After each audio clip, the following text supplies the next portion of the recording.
by Captain Mikombero, who made himself president, and asked him to come back, you know, on a guarantee of safety. Mobutu acceded to that, and Tara came back and was killed. And the Hutus went on a rampage, slaughtering, you know, I mean, the Hutus as usual. Last year, you know how things came to a head now. Last year in October, that was the first time, really, in June last year was the first time the Hutus ever took control of the Burundian government. There was a free and fair election in which a guy called Melchior Ndadaye, you know, became the first democratically elected president in Burundi. Of course, he was a Hutu, the first Hutu to be president.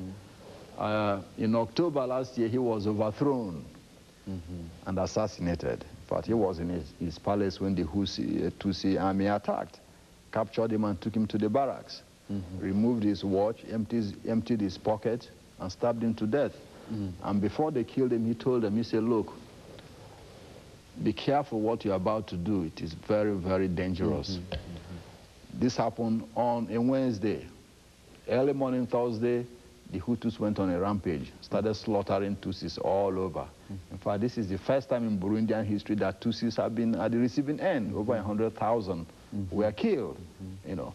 Then somebody else called Cyprien Ntayamira, you know, who is a member of the Hutu elite, succeeded him. Mind you that when this coup was going on and all these killings, thousands of Hutus started running to Rwanda. So the more Hutus ran to Rwanda, tensions in the Rwandan government started building. That here they are kings running over here, and you know, they started getting agitated. In 1990, a group of Tutsis who were in Uganda invaded Rwanda. What the funny thing about this is that these particular Tutsis were members of the Ugandan army. The president of Uganda, a man called Yoweri Museveni, who himself overthrew the military government by, you know, guerrilla warfare, has used these Hutus amongst his, you know, army to come to power. So he has promised them that when he became president, he was going to unleash them, send them back to you know, to Rwanda as an army.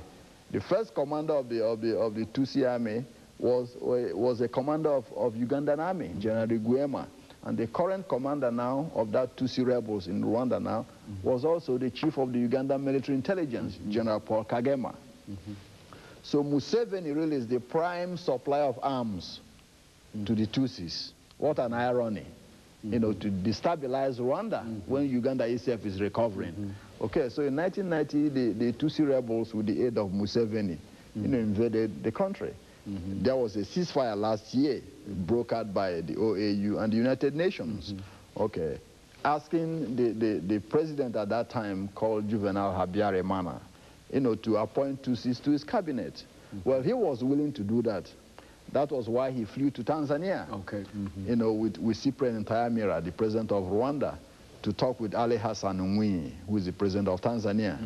Now, on his way back with Ntayamira, their plane, you know, was shot down. There has been speculations on who did this. You know, some say, well, it was the Rwandan rebels. Now, some investigation, of course, coming from the Belgians who support the Tutsis, nobody's very sure, claimed that the plane was shot down by the Hutu Presidential Guard, who did not want Habyarimana to negotiate and bring Hutus into the government. So as soon as, you know, this happened, this gave a pretext to the hardliners in the Presidential Guard to go on and carry out the final solution. In fact, up to now, over 200,000 people have been slaughtered, you know, in that country. In all of this, Dr. Madu, it's nothing but atrocities that are being committed not only in Africa but in Europe and everywhere you look today. And while all of that information sort of gives us a thread, and it leads to another